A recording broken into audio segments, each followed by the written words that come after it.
Halo teman-teman, balik lagi dalam Professional Corner, sponsor by Star Indonesia bersama saya Hendy. Nah teman-teman, seperti biasa kan kita akan membahas profesi-profesi profesional yang ada di sekitar kita ya teman-teman ya. Nah kali ini kita akan bahas sebuah profesi di bidang hospitality teman-teman, yaitu tenant relation teman-teman. Nah tenant relation itu apa sih? Jadi sebetulnya di dalam kesuksesan sebuah bisnis hospitality itu nggak hanya bicara tentang leasing gitu ya, tapi juga ada bagaimana pengelolaan dari customer-customer yang sudah menyewa space di gedung atau katakanlah store dari ini ya bisnis hospitality itu teman-teman. Nah kali ini narasumber kita adalah seseorang yang memang berpengalaman di bidang tenant relation di Plaza Indonesia Group. Jadi teman-teman kalau tahu Plaza Indonesia pasti kan bicaranya premium ini ya hospitality ya teman-teman ya. Nah tanpa panjang lebar langsung kita sambut Sis Tiarmita. Halo Sis Tiar. Gimana kabarnya Sis? Baik, puji Tuhan. Amin. Sis thank you banyak sudah bersedia hadir di podcast Professional Corner gitu ya. Pertanyaan pertama Sis, selalu nih pertanyaan wajibnya Professional Corner, latar belakang pendidikannya apa sih? Aku pendidikannya S1 di Unpad, aku SIKOM, ambil Public Relations. Nah terus pengalaman kerjanya Sis gitu. Kalau misalnya tadi dibilang pengalaman banget sebenarnya belum ya, karena emang dari awal kerja itu bukan tenant relation. Aku pertama kali kerja, lulus kuliah, merantau ke Jakarta, itu di Kompas Gramedia. Ya, waktu itu ambil departemennya di Warta Kota Group. Nah, dari situ kurang lebih 2 tahun, banting setir nih ke perbankan. Nah, pas di perbankan itu, ya emang pengen cari pengalaman ya, namanya juga waktu masih muda, pengen segala dicobain gitu kan. Nah di perbankan itu aku di Maybank Plaza Indonesia. Dulu namanya masih BII Maybank. Sekarang Maybank full. Nah cabangnya Plaza Indonesia kebetulan. Di mana itu para manajemennya itu payrollnya di kita. Jadi beberapa orang-orang manajemen Plaza Indonesia itu aku kenal. Nah karena habitnya bank itu kalau ada atasannya pindah boleh bawa anak-anak. Nah itu terjadi juga nih waktu zamannya aku. Jadi atasan aku pindah ke bank lain, aku ditarik. Dulu aku dari Maybank pindah ke UOB. Nah lama di UOB masih kontakan kan sama teman-teman yang di Plaza Indonesia. Ada salah satu orang which is atasan aku waktu itu. Dia masih ingat aku nih, nawarin lagi. Tiar mau nggak kerja di Plaza Indonesia? Aku pikir kayaknya perbankan udah cukup nih kayaknya pengalaman, cukup lebih ke bosan. Nah akhirnya aku mau coba nih pengalaman baru jadi tenant relation Plaza Indonesia dan sampai sekarang nggak kerasa 8 tahun di sini. Nah, tapi gini Sis, sebelum memutuskan pindah gitu ya, kalau kita bicara banking kan industrinya agak-agak rigid gitu ya. Biasanya mereka yang sistematis, yang struktur gitu ya. Kemudian pindah ke profesi yang berbeda, meskipun mungkin pengenalannya akan baru gitu ya. Terus apa tuh dasar pertimbangannya, kemudian kok akhirnya juga bisa survive juga gitu ya. Jadi sebenarnya dibilang beda banget enggak, karena ada kesamaan. Karena waktu di bank pun aku ambilnya lebih ke finance eksekutif, jadi kayak ketemu menasabah. Jadi aku funding lending terus ketemu orang. Jadi basically kalau misalnya untuk pekerjaannya tuh sebenarnya sama aja. Ketemu orang, ngobrol sama orang, cara meyakinkan gimana sih biar si orang itu tetap nabung di bank kita untuk yang perbankan. Tapi kalau misalnya sekarang di Plaza Indonesia, gimana untuk supaya tenan-tenan kita tuh nyaman menyewa di tempat kita. Kita kan sebagai landlord ya. Gimana caranya supaya kita bikin mereka nyaman, segala apa yang mereka keluhkan itu kita bisa bantu gitu. Ya kurang lebih sama sih sebenarnya, nge-treat orang aja. Cuman ini permainannya agak sedikit beda aja. Yang satu perbankan lebih serius, lebih ketemu uang kan. Kalau misalnya di perbankan yang aku jaga itu kepercayaan dan uang-uang mereka. Tapi kalau misalnya di sini di tenant relation Plaza Indonesia ini aku jaganya hubungan yang baik supaya dia tetap stay nyewa di kita. Nah mungkin pertama untuk mengawali pertanyaan tentang profesi Anda gitu ya Sis ya. Sebetulnya apa sih job scope-nya dari seorang tenant relation? Ya kalau misalnya tenant relation itu sebenarnya kayak pintu pertama dari para penyewa kepada landlord. Jadi kita itu segala, jadi berarti kalau misalnya perang nih, kita udah jajaran paling depan. Oke. gitu. Nah, jadi kalau misalnya mereka nih kalau misalnya ada yang mengeluh, misalkan ada kendala apapun, pasti yang dicari kita duluan karena memang ya tujuan kita itu namanya juga kan tenant relation, menjaga relasi sama tenant kan. Ketika mereka butuh misalnya keluhannya tentang kebocoran atau apapun yang terjadi di toko atau di office yang menghubungkan kepada building maintenance itu kan kita nih tenant relation. Jadi mungkin kalau bicara scope lainnya gitu ya Sis ya, selain untuk menghandle keluhan, sebetulnya ada lagi nggak sebetulnya part dari seorang tenant relation ya? Banyak sih, kebetulan emang kalau Plaza Indonesia itu banyak program yang bisa dikasih ke para tenant-tenantnya. Jadi nggak cuman kamu nyewa aja ya. Jadi di sini tuh kita kasih training. Jadi nggak beli putus gitu ya? Nggak beli putus. Senang aja kita rawat baik-baik gitu.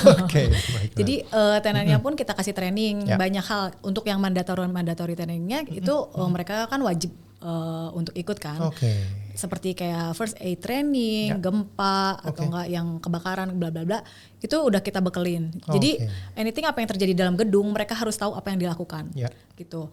Terus kalau misalnya training lainnya itu misalkan kayak untuk pengetahuan aja kayak service excellent gitu, how to maksudnya untuk ningkatin salesnya gimana atau enggak kalau untuk yang office karena kebetulan aku 8 tahun itu bukan cuman pegang mall FYI, jadi aku 4 tahun pegang mall, 4 tahun sekarang pegang office tower. Jadi trainingnya juga agak lain nih kalau misalnya untuk waktu di mall training yang dikasih itu all about sales, tapi kalau misalnya untuk office tower banyak hal karena kan kalau pekerja itu banyak ingin tahu ya misalkan tentang finansial gitu, aku kerja collaboration sama orang perbankan, dia kasih tahu banyak training kayak gitulah, investasi apa segala macam atau bagaimana cara berkantor yang baik gitu loh, ya kayak gitu-gitu sih.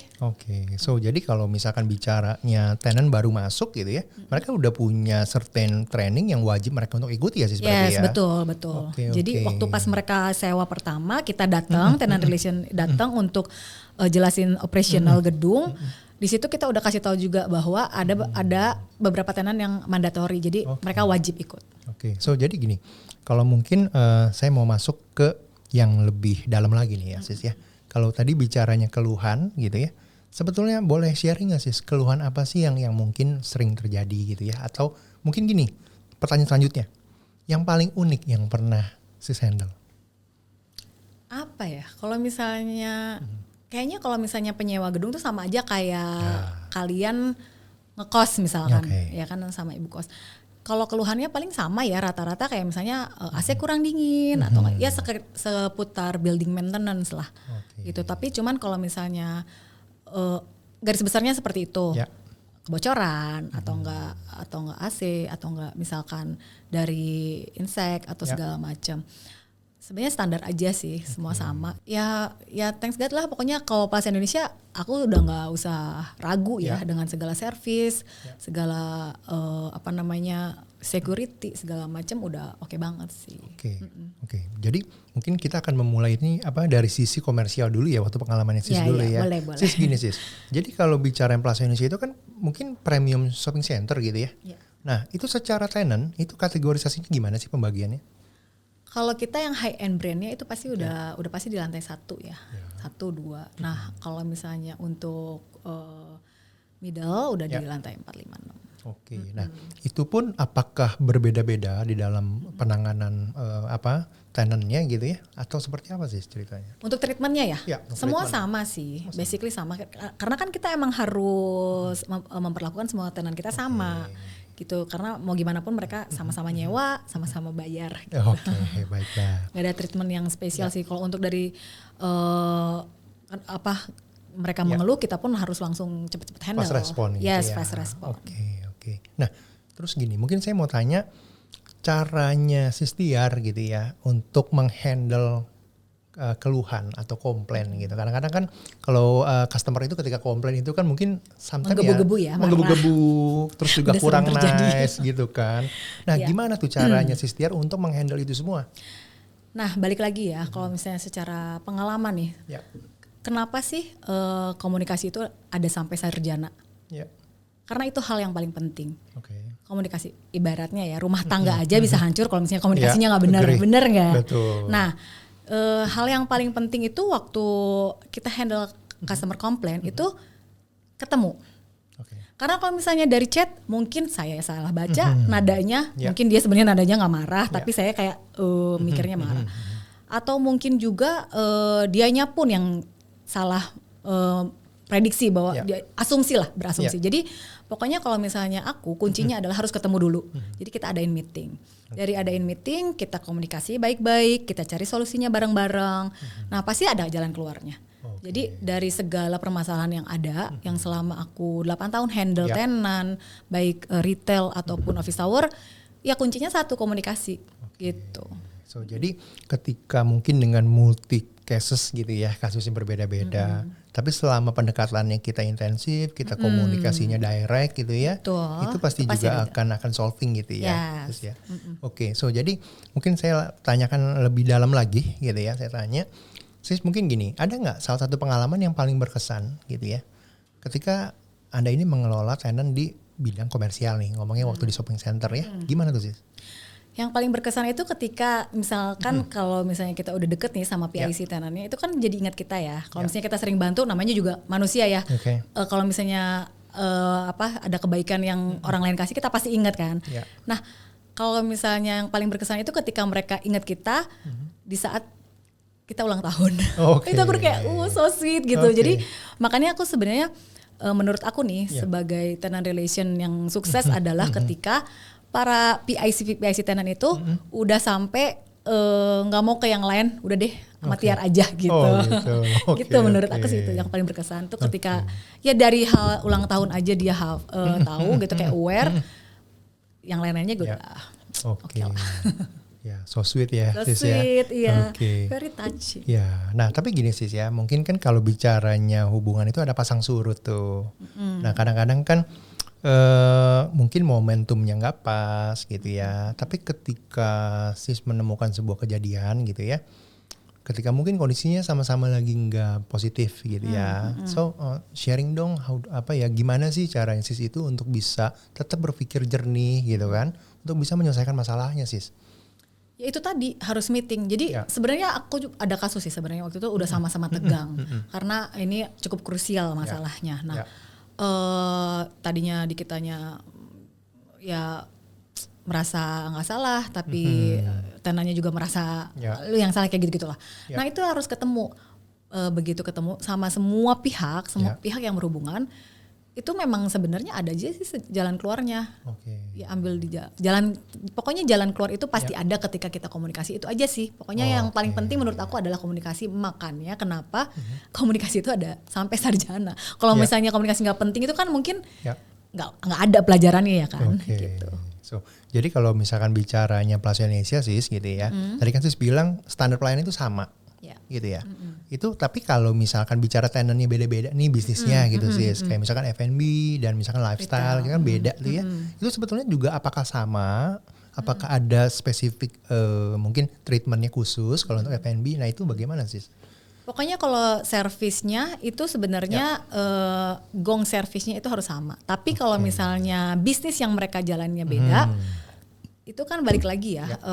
Gimana caranya mereka memperlakukan kayak misalnya restoran sama retail kan beda tuh. Tapi kalau misalnya untuk cara ngelayanin sebenarnya sama, ngelayaninnya kan customer. Yang satu jualannya baju, yang satu jualannya makanan. Nah, kita tuh sebenarnya Plaza Indonesia tuh udah enak banget sih. Kita punya training namanya Service Excellence gitulah. Nah, kita itu mencakup dua-duanya itu. Retail dapat, F&B juga dapat. Jadi selain kita ajarin gimana caranya mereka biar service yang baik, kita juga sedikit kasih masukan untuk kayak gimana sih supaya salesnya agak naik gitu loh. So jadi waktu di shopping center Sis itu KPI-nya apa sih sebetulnya targetnya? Kalau waktu di shopping center kebetulan megangnya banyak ya. Palu gada. Nah boleh di sharing nggak tuh apa aja tuh Sis tuh? Karena memang bos aku waktu itu megangnya departemennya banyak. Jadi mau nggak mau kita juga harus pegang semua itu. So jadi nggak hanya tenant relation aja ya? Ya jadi tenant relationnya itu kita punya SQA namanya. SQA kan Service Quality Assurance. Ada tenant relation. Sis waktu pas di mall itu kan ada TCR. Jadi jadi beda tuh sama mall lain. TCR itu tenant commercial relation. Nah, karena ada komersialnya ini, jadi kita kayak mantau bisnisnya para tenant-tenant di Plaza Indonesia. Lalu customer service gitu. Jadi ya aku bukan cuman pegang tenant relation only, tapi aku juga pegang training. Aku bantu sih waktu itu. Handle training, lalu service quality assurance-nya juga. So jadi secara mungkin tanggung jawab moral dari pihak pengelola gitu ya, which is ya Plaza Indonesia gitu ya. Tadi sis bilang memantau bisnis-bisnisnya tiap tenant gitu ya. So what kind of treatment sih jadi yang bisa diberikan oleh si pihak pengelola terhadap tenantnya? Nah, jadi kan kita ada sering ini sih kalau misalnya di kita tuh kita sering tanyain gimana sih bisnis kalian di bulan ini. Jadi ada only percentage ya, bukan kita nggak nerima angka. Jadi ketika misalnya dia udah mulai ngeluh nih, aduh bisnis aku low nih. Nah, di situ kita masuk. Jadi kita cari cara supaya gimana sih datengin orang, memperkenalkan produk dia sama customer-customernya Plaza Indonesia. Jadi kita bikin event, in-store event namanya gitu. Jadi di situ kita undangin orang, kita collaboration mungkin collaboration lebih bagus lagi sih. Waktu itu aku sering kawinin nih antara tenan F&B sama retail. Atau enggak tenan F&B aku bikinin event di situ gitu. Ya pokoknya aku lebih suka ngawinin satu sama lain, sesama tetangga tetangga itu. Jadi ya itu cukup ngebantu sih selama ini. So jadi sis juga berdiri sebagai bisnis partnernya dari tenant ya untuk ngerti juga gitu kan betul. Situasinya. Ya kurang lebih lah. Baiklah. Sis waktu itu ada berapa anggota timnya? Waktu itu tim aku 6 orang. 6 orang. Jadi ya memang kalau misalnya di kita emang bagi per lantai sih. Bagi per lantai ya. Jadi dari 6 orang itu satu orang bisa menghandle berapa banyak tenant biasanya sis? Karena per lantai jadi kayak satu orang tuh pegang 2 lantai. Gitu. Pegang 2 lantai. So jadi gini, mungkin saya lanjut nih. Ketika tadi sudah di shopping center, kita masuk ke sekarang di office tower ya sis ya.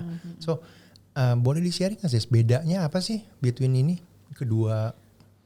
Kalau misalnya dari segi komplain tadi aku bilang kan kurang lebih sama. Tapi kalau misalnya dari yang bikin beda itu orang yang kita handle, maksudnya PIC-nya ya. Aku lagi ngomongin PIC.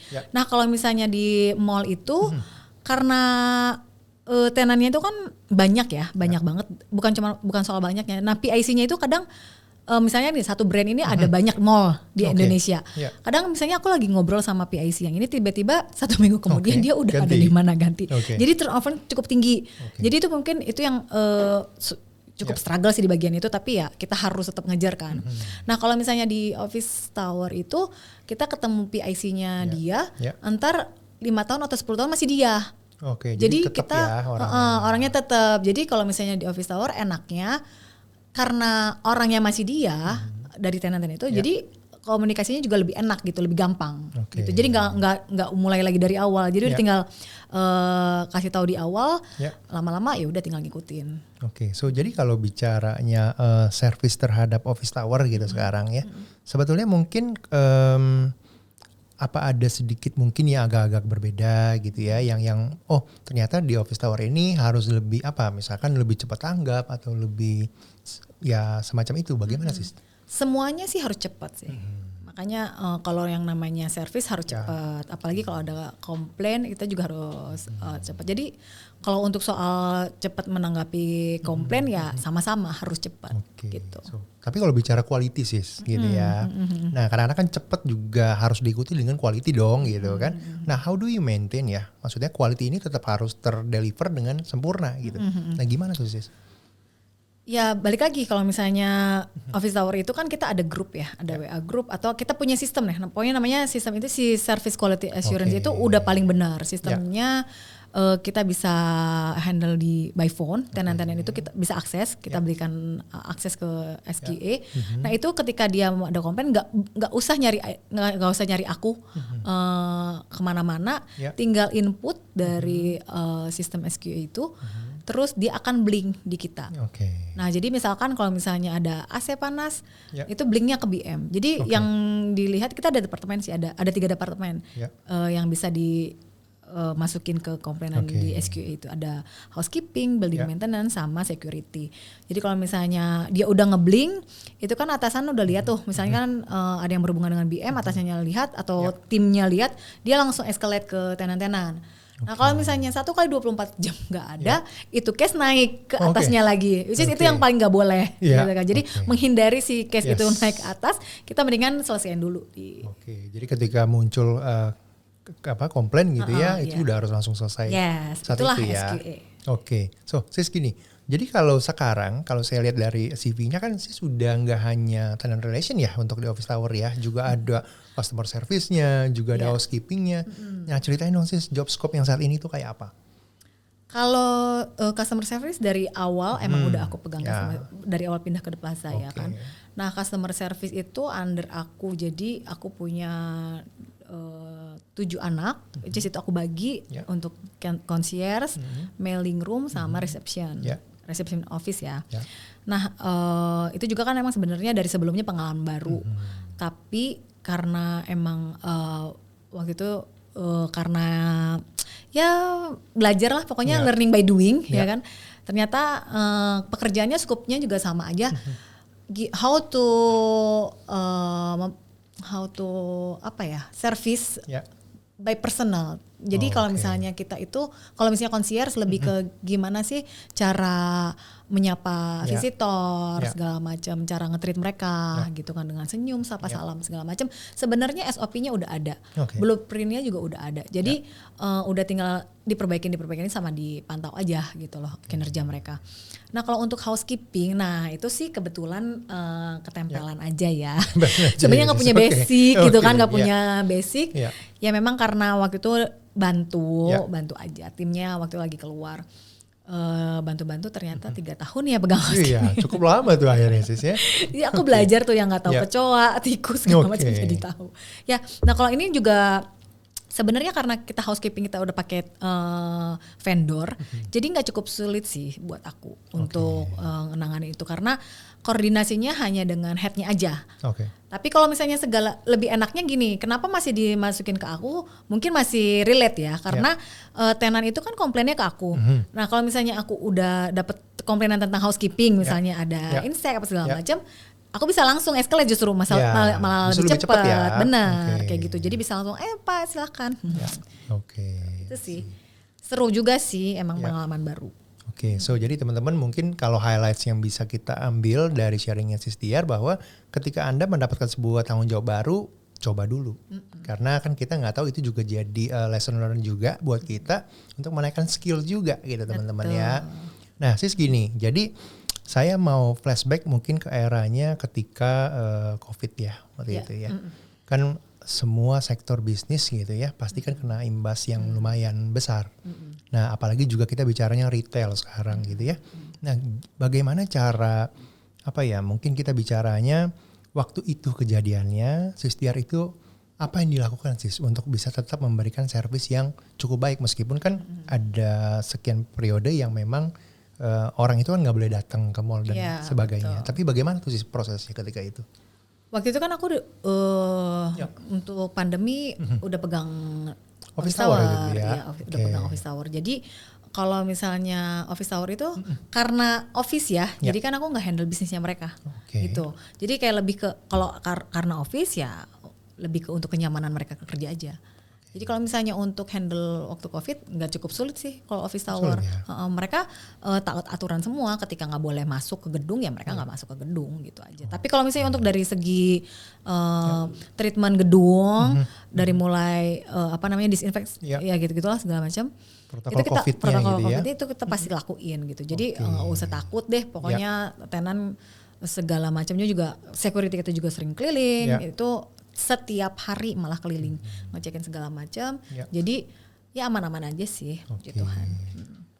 Terus gini, jadi lebih sulit mana sih ketika Anda di shopping center dan di office tower? Semua ada tantangannya masing-masing. Jadi dibilang sulit ya balik lagi gimana kitanya sih ngehandle sebuah masalah. Jadi pokoknya aku nggak bilang itu kesulitan ya, tantangan aja. Jadi semua punya tantangan masing-masing dan semua juga punya keseruan masing-masing sih, karena kan mereka punya habit sama punya pola pikir tuh beda-beda kan. Yang satu aku berurusan sama kayak banyak kan SPG yang di lapangan ya kan, yang ada di toko segala macam. Tapi yang satu aku berhubungan dengan orang yang malah pinter certified segala macam. Jadi kayak kalau misalnya security pun mereka lebih certified malah daripada security in-house kayak gitu. Jadi nggak ada yang sulit lah selama kita bisa ya itu tadi balik lagi bisa berkomunikasi dengan baik gitu aja. So jadi kalau menurut Sis Tiar gitu ya, sebetulnya seberapa besar sih kontribusi pekerjaan Sis Tiar itu terhadap bisnisnya perusahaan? Nah itu sebenarnya tenant relation itu kan menurut aku cukup penting karena memang kalau misalnya kita nggak bisa jaga, ya ibaratnya gini, kayak misalnya kalau kita nggak bisa jaga rumah kita dengan baik, nggak bisa menjaga penyewa dengan baik, ya orangnya kan kabur, ya kan. Balik lagi kalau rumahnya juga kita bisa jaga, misalnya kita punya security bagus, nyaman, feels like home gitu kan. Jadi orang-orang yang emang udah nyewa juga ngerasa nyaman juga. Apa sih sekarang yang dicarikan? Pasti kenyamanan kan, gitu. Itu aja sih. Jadi kayak ya cukup penting karena yang kita yang ngejaga mereka gitu. Oke. Nah, Sis kalau sekarang Anda itu menghandle berapa banyak anggota tim? Di bawah aku 8 orang. 8 orang. Oke. So jadi gimana sih cara Sis Tiar itu memastikan gitu ya teman-teman anggota timnya itu kinerjanya betul-betul well perform? Karena kan kadang-kala ini kan kita bicara itu jasa ya Sis ya. Jadi service yang kita berikan itu kan agak sulit dikontrol gitu kan. Nah tapi bagaimana tuh ceritanya caranya Sis untuk membuat teman-teman itu bisa perform well? Nah kita itu kan sebenarnya punya mystery shopper. Dilihat dari situ aja. Jadi mystery shopper itu kan dia yang nilai kan. Dari hasil nilai mystery shopper kita bisa angkat untuk briefing anak-anak gitu. Jadi dan aku pun juga sering ada role play. Role play jadi mereka harus gantian every week itu gantian role play supaya mereka terbiasa. Jadi biar kayak kalau misalnya senyum itu udah jadi hal yang biasa, mau punya banyak masalah kayak apapun lu tetap harus senyum kan. Karena ibaratnya aku bilang sama mereka kalian tuh dibayar untuk senyum gitu. Gitu. Ya paling dari itu aja sih kalau misalnya dari hasil mystery shopper, dan udah gitu ada rutinitas untuk briefing, itu juga ada role play itu cukup ngebantu karena kan nggak melulu saya bisa ke bawah kan ngeliatin mereka. Jadi mereka role play aja sendiri. Jadi mereka udah ada tektokannya, ada yang supervisi juga sih di bawah. Jadi bantu. Sis, jadi kalau mystery shopper itu konsepnya bagaimana Sis? Ya mereka mystery shopper gitu yang pura-pura jadi visitor, ngeliatin, fotoin, mereka udah pakai name tag nggak, senyum sapa salam nggak, kayak gitu-gitu. Sudah melakukan SOP untuk memantau secara diam-diam gitu ya. Yes, betul. Itu juga by vendor sih. Sis gini, jadi kalau sekarang saya mau lanjut, gimana sih atau standar apa sih gitu ya bagi teman-teman yang ingin gitu misalkan berkarir di bidang ya yang Sis jalani saat ini. Kira-kira kalau bicara kompetensi itu apa aja Sis yang dibutuhkan? Dia punya komunikasi skill yang baik. Itu udah pasti bisa sih sama job desk-nya aku. Jadi kalau misalnya mau jadi tenant relation sebenarnya nggak sulit sih, sulit-sulit gampang. Balik lagi ke tadi communication skill. Kalau misalnya dia pun maksudnya nggak takut ketemu orang, karena yang kamu ketemuin setiap hari orangnya akan baru gitu kan. Nggak takut ketemu orang, dan harus berani untuk menghadapi masalah. Karena kalau misalnya dia awalnya udah takut-takut atau nggak pede, itu bakalan berantakan sih gitu aja. So jadi ketika bicaranya nggak hanya technical skills yang mereka harus punya gitu ya, tapi as a personality juga, itu juga sangat harus. penting Sis ya. Yes, betul. Nah terus kemudian gini Sis, kalau misalkan ada satu katakanlah fresh grade gitu ya, baru masuk nih, nah itu apa yang dilakukan Sis terhadap dia supaya dia bisa performnya sesuai dengan standar yang dimiliki oleh Plaza Indonesia? Kayaknya harus intern dulu ya. Atau mungkin dia yang ngebantu dulu aja gitu, maksudnya lihat dulu kinerjanya seperti apa, baru mungkin dia kalau udah mulai percaya diri ya mungkin bisa bisa minta sesuatu yang lebih. Oke. So itu apakah ada treatment khusus dulu, misalkan ngikutin training dulu kah atau apakah seperti apa sih? Kalau training enggak sih sebenarnya. Jadi makanya kita kalau misalnya belum ada orang, kita lebih ke opennya untuk intern. Nah biasanya dari intern nih, kalau misalnya dia udah bagus, ada tim yang keluar, kita biasa suka pakai anak intern kita gitu. Kalau mau belajar sih biasanya banyak kok intern-intern kita banyak yang dari UPH, dari ya banyak lah yang rata-rata public relation semua sih yang masuk tenant relation. So jadi kita bicaranya kan gini sis ya, kalau di industri jasa gitu ya, sometimes kan yang tadi sis bilang harus yang mentalnya juga siap, skillnya juga siap gitu ya. Tapi kan balik lagi, sometimes people ada mungkin gloomy day-nya gitu ya. Jadi ketika mungkin lagi nggak bagus moodnya, dapat kejadian yang kurang enak gitu ya. Nah, how do you maintain their feelings? Oke, nice word. Karena emang nggak semua orang bisa nggak semua orang bisa moodnya selalu baik. Yes. Kita punya masalah di rumah, kita punya. Nah, balik lagi kalau misalnya kita kerja pakai hati, Hendy.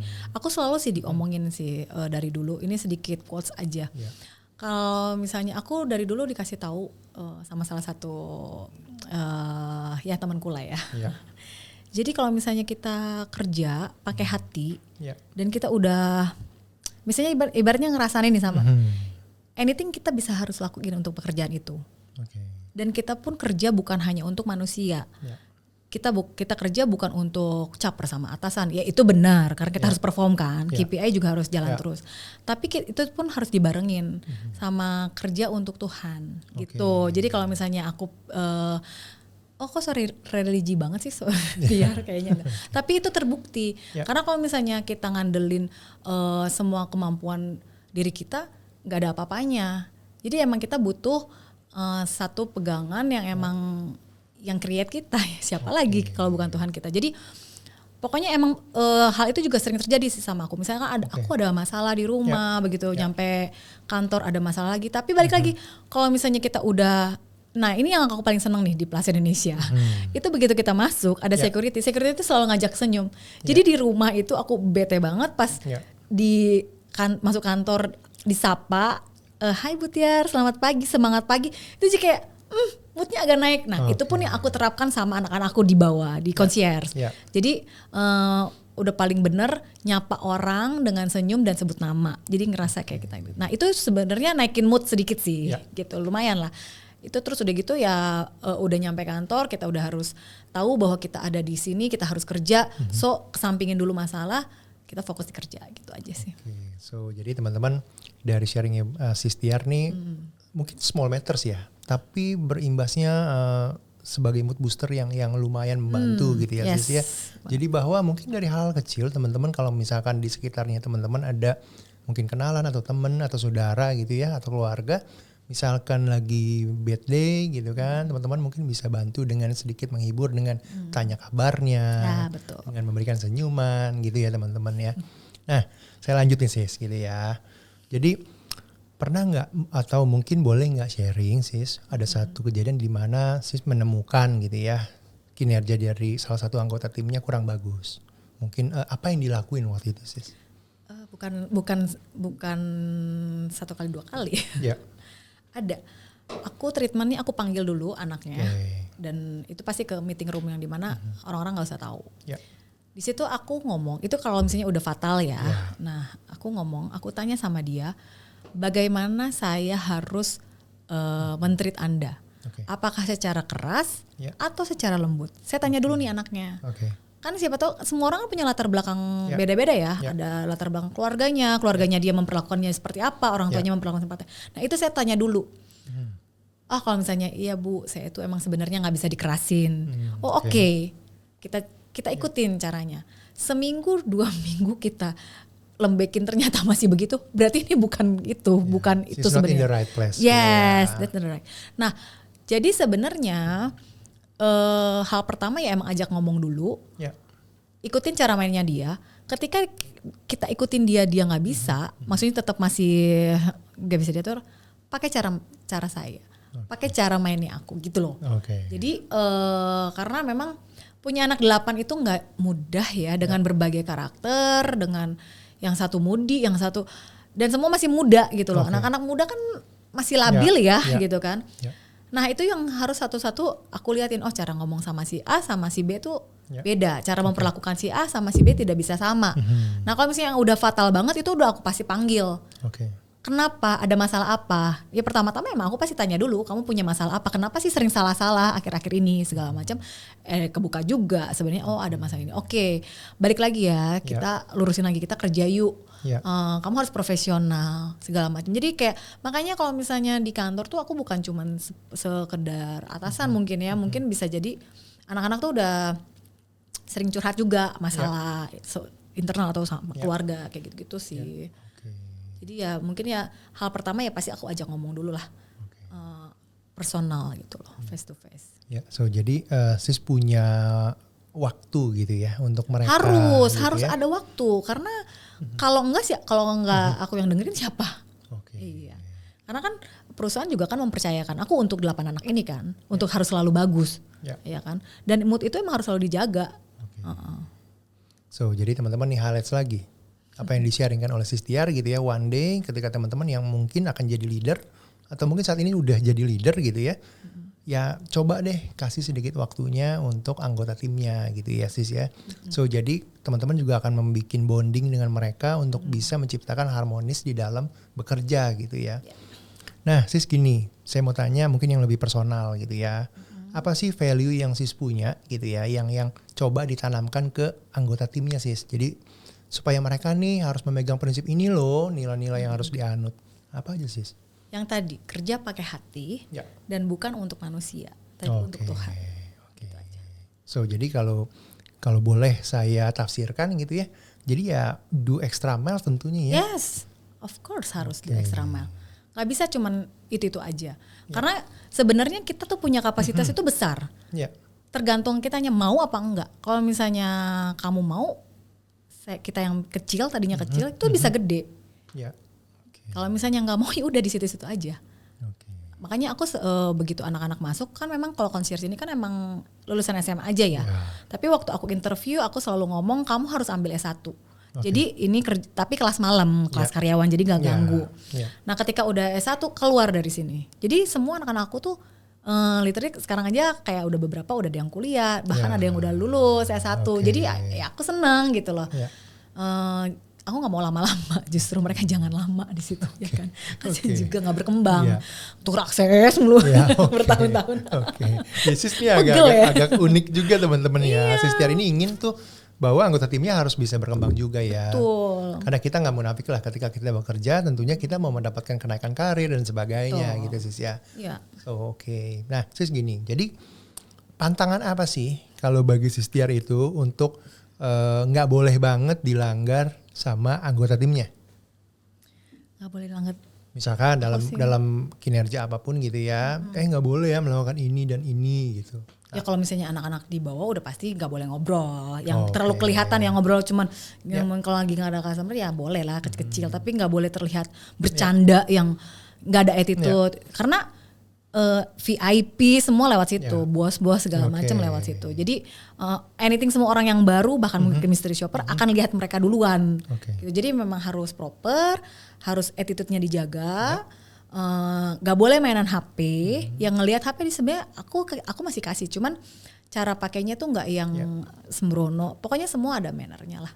Ya mungkin saya juga sharing Sis ya dari pengalaman pribadi teman-teman. Jadi kalau memang saya datang ke Plaza Indonesia gitu ya, memang pelayanan itu cukup beda signifikan teman-teman. Jadi misalkan kayak saya baru masuk gitu ya, security juga benar yang tadi Sis bilang, tersenyum gitu ya. Terus juga dengan inisiatif sendiri kadang-kadang juga nanya juga tuh, Bapak ada mau kemana dan sebagainya gitu kan. Nah itu juga sedikit banyak kita sebagai customer tentunya juga akan senang ya Sis ya. Ketika ini masuk, kalau ditanyain kabar ya. Iya, jadi Anda tuh nggak seperti robot gitu loh. Betul. Nah menurut Sis sendiri gitu ya ke depannya, mungkin kalau profesi ini akan seperti apa nih? Karena kan ke depan ini kan teknologi tuh begitu maju Sis ya, untuk bisa membantu pekerjaannya manusia gitu kan. Nah bagaimana pandangannya Sis Tiar? Kayaknya sih kalau tenant relation gak bisa digantiin nama robot ya. Karena kalau misalnya tenant relation itu emang 60%-nya kerja, 40%-nya curhat. Oke. Semua PIC itu kalau aku ketemu sama aku emang nggak cuman ngomongin kerjaan aja, emang karena emang bisa jadi sedekat itu sih. Bahkan kalau misalnya ketemunya perempuan, apalagi udah punya anak, ya pasti obrolannya udah seputar itu. Jadi kalau robot kan nggak punya hati ya. Nah itu tadi balik lagi kalau misalnya kita nih tenant relation kemungkinan sih tidak bisa digantikan robot karena dan manusia itu pada dasarnya itu butuh di treatment. Mereka itu bukan haus pujian, tapi ketika dipuji itu mereka akan ya kayak tadi saya yang udah bete banget di rumah kok bisa tiba-tiba moodnya agak sedikit naik ketika disapa. Nah itu yang dibutuhkan oleh manusia gitu loh, manusia literally manusia ya, butuh yang namanya di treatment dengan baik, butuh dipuji ya kan.